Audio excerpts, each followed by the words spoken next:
an external consultant with Wildlife Conservation Society. And with me is Katie Mathias, a finance expert with WCS. We are delighted to welcome Willy Kostka, Executive Director, and Lisa Andon, Deputy Director of the Micronesia Conservation Trust. Willy and Lisa, thanks so much for joining us to share your experience with conservation finance in Micronesia.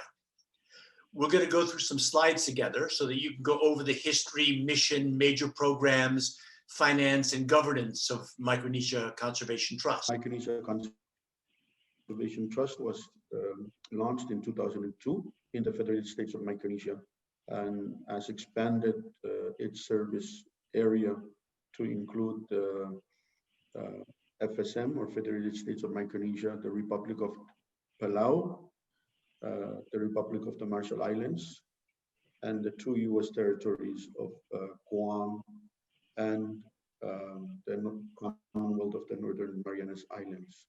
Currently have 13 staff members working for the Micronesia Conservation Trust and 11 board members who represent the region, as well as a couple of international members. And we provide grants and capacity building work to the organizations that do work on the ground. And that includes civil society organizations or non-government organizations, as well as some of the state and local organizations that work on conservation, fisheries management, as well as climate adaptation. Really, the Micronesia Conservation Trust is all about partnerships. We don't actually implement anything on the ground ourselves. So the work we do really depends on our local partners and their ability to carry on projects that affect people on the ground. We basically provide the grants and the capacity building work to ensure that they're capable of carrying out these projects that are identified. And so, it's really about building partnerships, and that's what the Micronesia Conservation Trust is all about. And let me ask Lisa to talk about the different impact areas and practices and internal drivers that drive the work at MCT. Okay, so the impact areas, the yellow bubbles, are where we hope to accomplish conservation targets through our partners and so forth. So that we're focusing on conservation that's like the watershed forest management programs, the marine biology, coral reef monitoring programs, and things that are sort of considered more traditionally conservation activities. We also have climate resilience targets that we're working on achieving, and some sustainable livelihoods. This is a program that's just more recently expanded, making sure that our local communities are benefiting in a sustainable and tangible way, their livelihoods. The practices, the green bubbles, are the things that we do to make sure that we're reaching those targets. These are the things that we actually that we do. So we work on capacity building for our partners, local NGOs, individuals. We have several cohorts of scholars that we're supporting in universities in Japan, United States, and here in Micronesia as well. And then we bring in the financial resources, and we try to also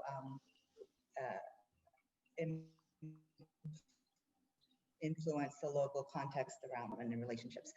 So these are how we achieve the targets in the impact areas.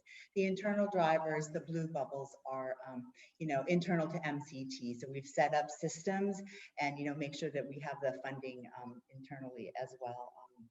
So it's our internal management practices and systems and so forth, and those all support the work that we're doing externally.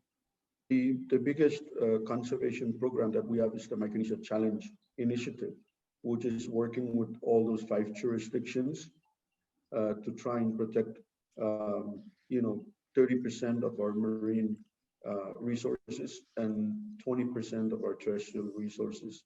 And that's really focused on establishing protected or managed areas across the region. About 150 communities across Micronesia to help them establish these protected areas or managed areas that are helping to sustain their fisheries and other marine resources. In terms of the capacity building program, as Lisa shared, we coordinate a few leaders of organizations called the Micronesians in Island Conservation that helps these leaders, both in government and non-government organizations, build their own professional capacity as well as the institutional capacity of their organization. So again, we've through that peer learning network, we've been able to help establish and continue to support these organizations across Micronesia that are leading these conservation efforts. The other peer learning network is the what's called the Pacific Islands Managed and Protected Areas Community. And that learning network is really focused on those guys, the technical people on the ground who are doing the work, like the monitoring work and establishing, these projects on the ground, working closely with those communities. And that involves an even bigger group. Probably up to 500 people are involved in this peer learning network. We do have other technical trainings as well as scholarships and internships to support the young and emerging conservation champions. And some of that includes internships with some of the organizations that are involved in these peer learning networks, as well as students who are in universities working on their master's or PhD. And through those scholarships and internships, we've been able to bring back some of Micronesia's brightest to lead their organizations back home. And it's really worked out well for us. We do have the livelihoods program that just got started about a couple of years ago. And that's to really work with the organizations and the communities that are involved in the conservation work, find ways to sustain the work by establishing sustainable financing around the work that we do, as well as some revolving funds that are now supporting those communities with different alternative livelihoods projects or programs that actually provide some food on the table as well as some money. And then finally, it's the finance and administration program. And that's really an internal thing to MCT, being able to build our own capacity, both technically as well as financially, so that we can continue to support these programs that I've just talked about. Great, thank you. So how often do you engage in strategy planning?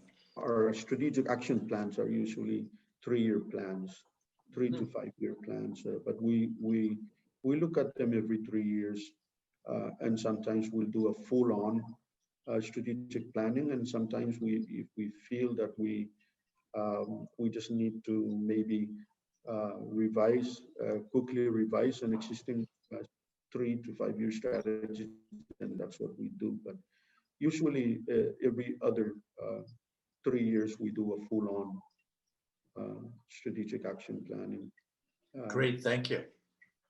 This is such a great graphic because it really crystallizes the role that conservation trust funds, and particularly that MCT plays in bridging the gap between international community and the work that's happening at the local level. So can you talk to us a little bit about your role and how that relates to the work that you do?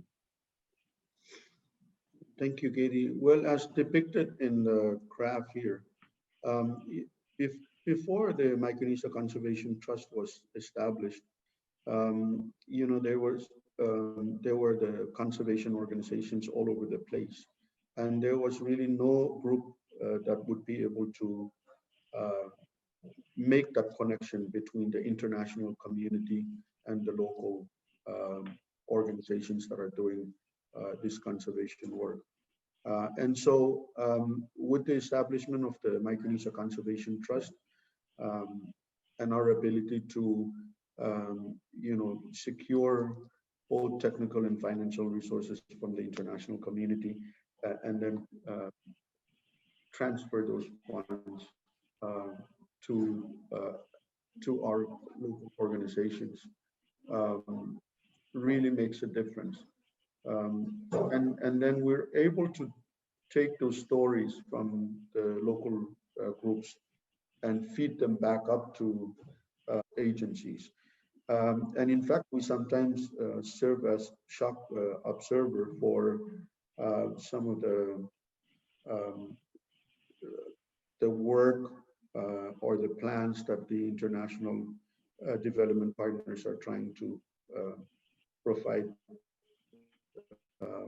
for those communities, because and in some cases we've had to turn away from some of the you know, the plans or some of the projects that we feel that the communities wouldn't be benefiting from. So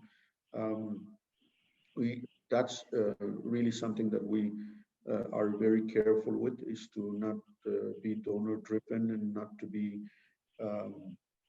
you know, just taking money for the sake of taking grants. We really look at whether the local communities would be able to you know, implement those projects and report on those projects, and whether they would actually have benefit to the communities. About maybe 3 or 4 years ago, we turned down $500,000 from USAID because we just didn't feel that the communities would be able to absorb those funds and that they would do any justice to the community. So things like that. And can you also talk just a little bit about your relationship with the Micronesian governments and how your work connects to their strategic goals around conservation and around livelihoods? Yes, thank you. So none of the work that MCT does, you know, comes from a vacuum where MCT is just planning things on our own. We're actually very closely linked and pay close attention to the priorities of the countries. And in fact, sometimes we help develop those priorities. And so, you know, our strategic plan is really close to, you know, the strategies that the different jurisdictions have established. And in fact, you know, we report against the UN Sustainable Development Goals. You know, when we're providing or when we're writing proposals, as well as when we're doing our reports, so that they are clearly linked to the priorities of the governments. And so when the governments are also reporting on their SDGs, they're also taking our reports and including them as part of their government report back to the UN. you alluded to your role in financial flows, but I wonder if you could talk us through some of the sources of funding that you're managing, and then how those are being distributed in grants. Yes, thank you. So there's currently about 20 different grants that we're managing right now from different donors. And so, you know, some of those grants, some of the donors actually allow us to bring the funding and then do open calls for proposals for local organizations to apply for. And that's usually our preference. But there are other donor agencies that require that you identify your local partners before they will approve the proposal. And so there's two ways of doing that. We prefer the open call for proposals because it allows us to be able to get the local organizations to design the projects and then apply to us. And it's a bit more competitive. And we feel that they take better care of those grants than when they're already written as a grant recipient. Sometimes there's a feeling of entitlement when they're already included in a grant, and so when we tell them, when MCT has to get tough and say, hey, you're supposed to be doing this, and you're not reporting on time and all that, and they say, well, that's our money. It's just passing through you. So those are some of the lessons that we've learned. And again, like I said, there's about 20 active grants. Some come from U.S. Federal agents, some from U.S. private foundations, like the European Union and individual European countries. Germany is very good to us, as well as the multilateral donor agencies like the Global Environment Facility and the Adaptation Fund. And now we're starting to work with the Green Climate Fund because we're an accredited entity to the Green Climate Fund as well as the Adaptation Fund. There's also the endowment that's part of the Micronesia Challenge Initiative. And that endowment is also overseen by MCT, managed by an investment consultant. And it's about $22 million. And earnings from that go to support the protected area. MCT has its own little endowment called the MCT Operational Endowment. And that is usually drawn on when we're not raising enough money to cover our admin cost. We also have another endowment that we manage. It's the first conservation easement in Micronesia as part of the U.S. Forest Legacy Program. And we work with these 10 families that own a valley of a terminalia of forest that's it's the only kind and the only remaining stand of that terminalia species. And then some smaller revolving funds that are on their own, but we help to start those. You talked about the endowment, and we just wanted to go into a little more detail about not just the original funding of the endowment, but also some of the goals that you've set around capitalizing it. One of the points that I note is that your endowment is that you are able to structure it into sub-accounts so that specific money is set aside for specific uses. Is that correct? Yeah, well, actually for the Micronesia Challenge Endowment, it's really to help us meet the goals of the Micronesia Challenge, which is to set aside 30% of the marine resources and 20% of the terrestrial resources. The sub-accounts are by jurisdiction. And so the way Um, the way we came up with the goal of $56 million is that we did a sustainable finance planning exercise where we went to all the jurisdictions and we sat with them, different departments, finance and the conservation departments, as well as the civil society organizations, to figure out what it would cost to properly manage these protected areas. And we figured those costs out.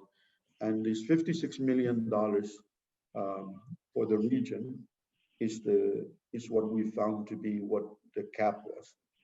Outside of government funding and other granting or other grants that are coming in, this was the shortfall. Was the 50? We needed a $56 million endowment to be able to cover that gap from what the governments were already spending and what they expected to bring in these annual or regular grants that are coming in from other donors.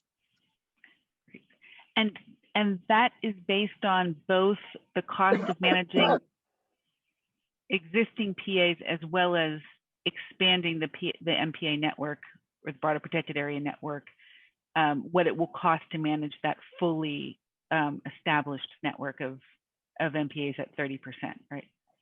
Yes, and it's not just the MPAs; it's both. It's all protected areas. So right. we're the entire network, which includes terrestrial as well as marine protected areas. And yes, it does include existing and then what it would take to meet the 30%, 20% goals. Yeah, so there's usually always a lot of confusion when we talk about sustainable financing. Everybody just starts to think endowment, but it's not. Endowment is just one of the components of a comprehensive sustainable finance plan. The majority of the funds that are supporting those organizations, especially the government organizations, are actually government funding. And then you have grants that are non-endowment grants that are coming in, and then looking at those two numbers, you figure out what the cap is, and that cap is what we're trying to raise endowment. Great. Who have been the major donors? I mean, who have you seen most of the funding for? Both for the endowment. You mentioned the Germans and the EU and some other funders. Has there been a key difference in which funders are interested in funding the endowment versus which ones are interested in maybe shorter term funding or pass-through funds? Yeah, I would say that 90% of the donors just want to give regular grants. They don't want to set aside money. I mean, $22 million in an investment fund is really, it's just, it's a whole lot to be putting aside. And not too many donors want to put their money away. So the initial donors to the fund are the Nature Conservancy, Conservation International, each putting up $3 million. And then the Global Environment Facility putting up another $6 million. This was the initial challenge. And then they challenged the countries to each put up $2 million. And so the original contributions would have been $18 million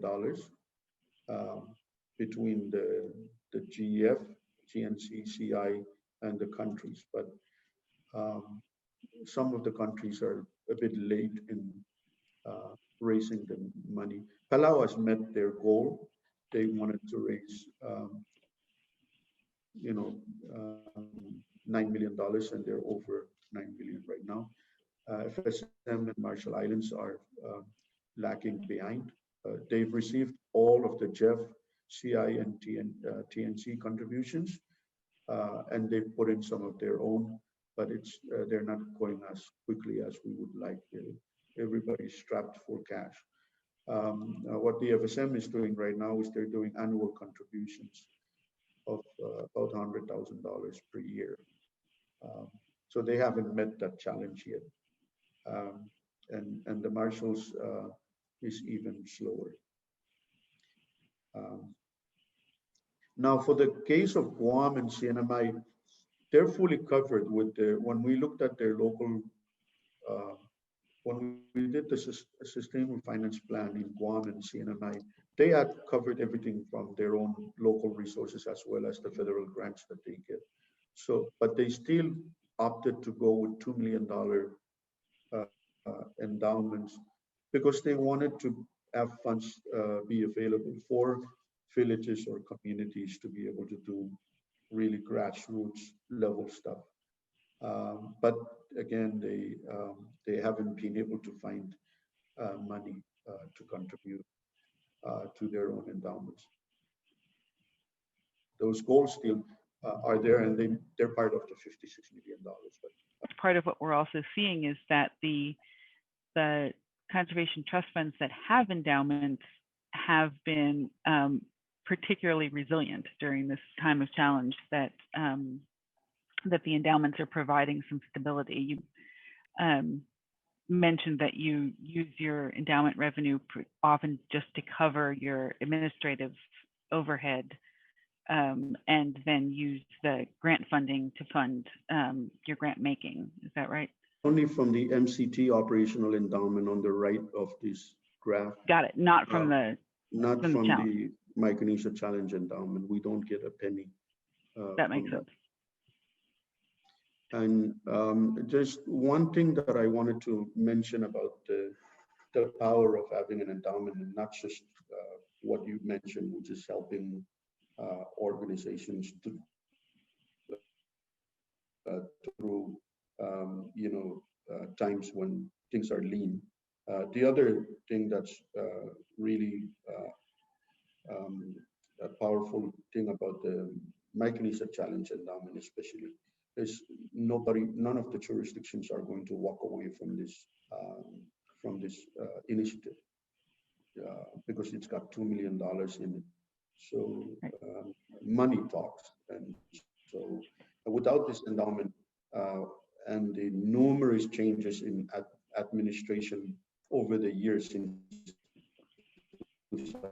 2006, some may have walked away from this regional initiative if there was no glue, and this we feel that this endowment sort of provides the glue, and nobody wants to walk away from $22 million. One of the important accomplishments and opportunities you've created is the certification by the Green Climate Fund, or the accreditation. I mean, that you have gone through that process, and that's opened up a number of additional financing opportunities and an important role that you play. So can you talk a little bit about the process of becoming accredited and what that has enabled you to do from a funding perspective? Yes, thank you. Because we were already accredited to the Adaptation Fund, our accreditation to the Green Climate Fund was, we went through the streamlined process. They took sort of the information from our accreditation to the Adaptation Fund and basically just expanded on what wasn't covered in the Adaptation Fund, and we had to respond to those. It still took us a couple of years to become accredited. These are not easy processes to go through. And because MCTs, when we were applying, we were 9 or 10 staff. And so it was, we were the smallest organization to ever apply or to ever be accredited. And actually it's allowed for other small organizations. They've actually created a process or a mechanism to respond to smaller organizations like the Micronesia Conservation Trust. Now we're accredited, but with conditions. Because we are so small, we don't have an internal auditing function. it wouldn't make sense for us to hire a full-on auditor to just sit there and be our internal auditor. And then the fact that because we are so focused on community-based efforts, we only give small grants, not because we can't provide or give large grants, but because that's the absorption capacity at the community level. We were attacked for not giving away millions of dollars or hundreds of thousands of dollars because we were giving mostly I think our average granting level is about $35,000 per organization. And so for those two reasons, we were accredited, but with conditions. And that meant that we could only apply up to $10 million per project. And there were other sort of conditions that we had to follow in order to get those grants in. But we have to say that the support that we've received from the jurisdictions or the countries and the support that we've received from the Green Climate Fund have been really good. So, Stephen, I'll turn it back over to you to talk about governance. All right. So thanks so much, Willy. Just to recap, you have a staff of about 20 people working for MCT now? 13. 13. And how big is your board? There's 11 members, 7 from the 7 from the region. They have to be from one of the jurisdictions. Mm-hmm. 3 international, 1 based in the US, 1 based in Japan. That's sort of Asia, US, and there's 1 based in Europe. And then we have a non-voting member who's the Nature Conservancy Specific Program Director, and she sits in on the board, but she is a non-voting member of the board. We wanted to have sort of a donor perspective during our meetings. So board, the terms are 3 years, and they can do a couple of terms, so maximum of 6 years on the board. Okay, and I interrupted you. You said it's a self-appointed board, which means that the board appoints its replacement members. Yeah. So our policies require that if you are retiring or if your term is up, you work with management to vet a number of potential replacement board members, and you would have to have at least a couple per position for the board to look at. And we sort of have a list of different potential board members that we also keep, and we're usually looking at people who are really committed to the region as a whole moving forward, instead of individuals who are more interested in their own countries. So they don't really represent the jurisdictions. They come in with a broader perspective in mind, looking at, because we don't want to get into the politics of people wanting different grants for their own jurisdictions. That's what we're trying to avoid. Right. Now there's, it's not all, there are some challenges with that because they are not appointed by those jurisdictions. You know, sometimes the jurisdictions would say, well, that's not our person, and so they can't be making any calls on our jurisdiction. We weighed those two things. We still felt that this board had to be quite independent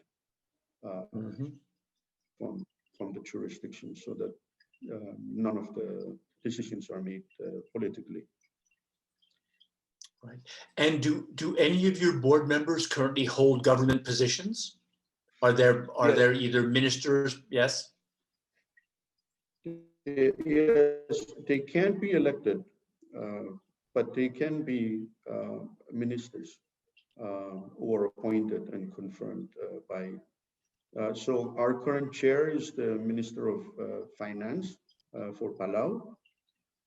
He is not an elected member of parliament.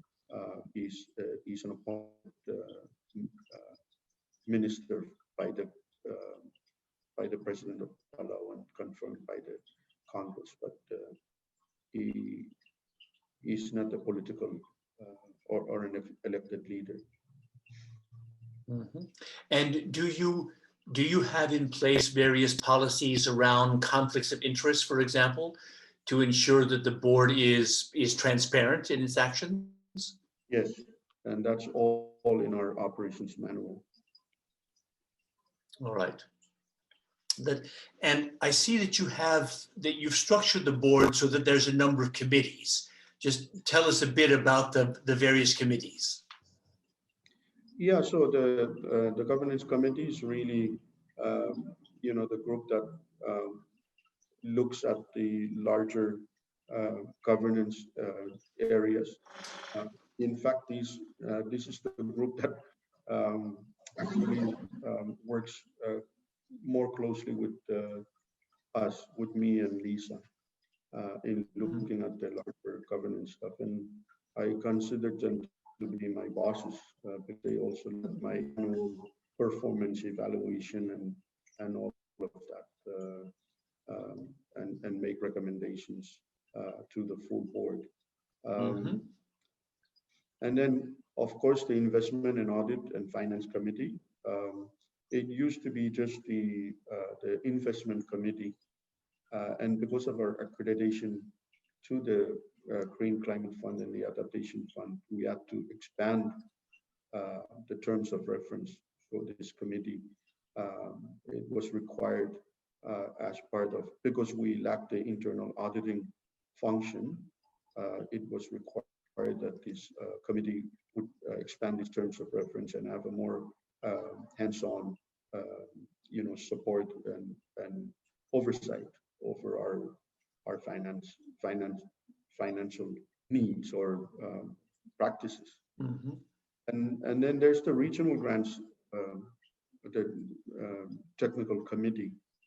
And this is the only committee that actually has non-board members sitting on it. We've brought a few experts from different technical agencies, including universities and other organizations that advise the board on our conservation and climate change and fisheries work.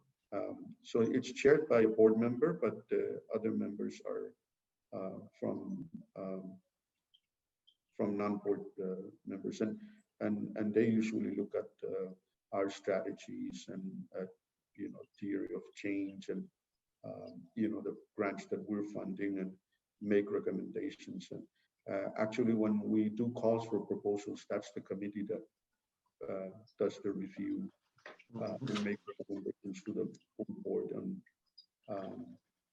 And then finally, the Partnership Development and Development Committee, which is the committee that goes out and seeks new partnerships and helps us with the fundraising and building, donor relationships and other things like that. And all these committees are staffed by. Now we just expanded. They used to be staffed by one staff member, and now they're staffed by a couple of staff members from our team. So Lisa, our office manager, they staff the governance committee, our finance officer, and so our finance officer staffs the investment and audit and finance committee. And then our head of our conservation program and the livelihoods program, they staff the regional grants technical committee. And then I and our capacity building program manager staff the partnership and development committee. And so we sort of serve as the secretariat for those meetings. We help prepare the meeting agenda, minutes, and all of that. Because what we do is we always have committee meetings prior to our board meeting to make write everything up for the board so that when they sit down, they can cover the board meeting in about 2 to 3 hours, covering everything, because most of those reports and the committee minutes and recommendations have been done at the committee level. And, Right. and when the board sits together, it's mostly, yes, we approve, or no, we don't approve. There are some discussions, but it usually goes smoothly that way.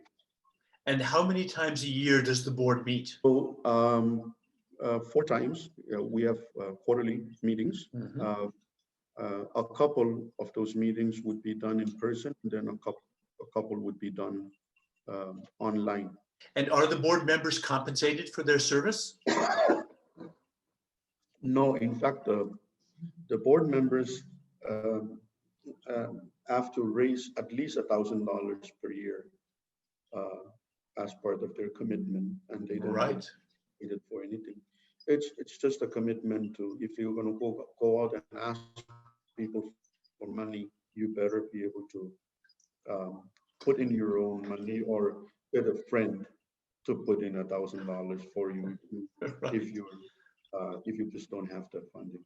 That money usually goes into our either into our operational endowment or some other shortfall that we need to cover. Okay. Well, that's the end of our regular questions for you, unless Katie, you have some additional questions. I don't actually. I think that was really, really thorough and an excellent overview, both of the ways that you're exemplifying a lot of the international best practices that we see across conservation trust funds, but also some of the unique elements that are both sort of above and beyond, and also really specific to Micronesia. So thank you for that overview. And so do you have any final words of advice for stakeholders thinking of creating a conservation trust fund? Well, it wasn't easy at the beginning. We really benefited from having other organizations support us. The Nature Conservancy really invested a lot in the first few years, not just giving us some initial grants, but also providing the staff training, board training that we needed. And so it's always great to, and it's not cheap. So we really appreciated their support in that regard. The other thing is that we went through a couple of executive directors who didn't work. So the board has to be strong in being able to. It's very hard in the Pacific to get rid of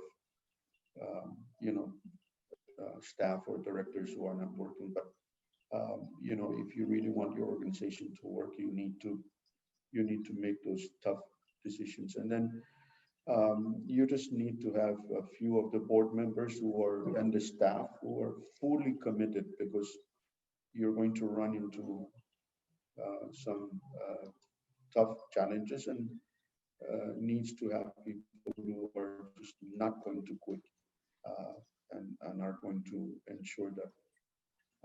And then to build a really strong team within the organization. I'm the dumbest in this organization. I always and only hire people who are smarter than me, because we want this team to work. And there's 4 guys, including myself, and 9 women on the staff. So that's a really good ratio that you need to. In the Pacific, the women don't call in sick on Mondays from drinking too much kava all weekend. And so it's always good to make sure you have a strong group of women that will ensure that the office is running smoothly. And in fact, you know, when you're doing this review of projects and review of reports, needs very organized people. And so that's what you need, a very organized group of people. Okay. That, we'll keep that in mind. Well, I want to thank the two of you very much for taking the time to orient us to conservation trusts and Micronesia in particular.